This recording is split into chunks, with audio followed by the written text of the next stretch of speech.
Okay guys, so nakita tayo dito ng asin. Ayan, sa gitna ng mga batuhan. Ito yung view guys, ayan. Yung tropa natin nangangawil. Oh, ang ganda guys ng view dito.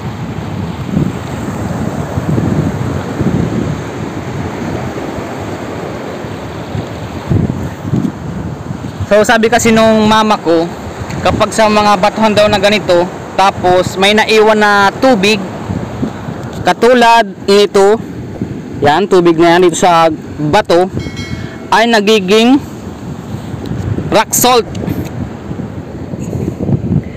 Ito ang asin na literal, na natural.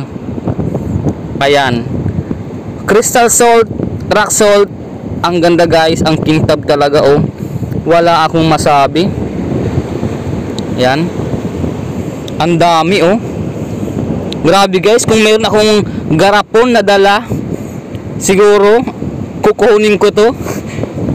At hindi ko alam kung gagawin ko. Hindi ko din sure pala kung pwede itong ipang pampalasa itong ganito, kasi baka madumi. Pero hindi ko talaga sure guys. Wow, oh, crystal salt. At ito pa, mayroon pa dito. Ayan, oh, oh.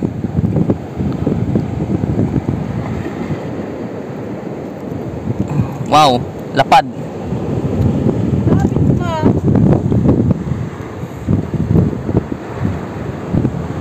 Ayan pa guys, oh.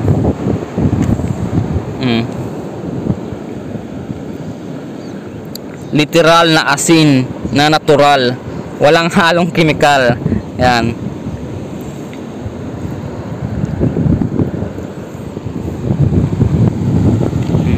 Mayroon pa na, no?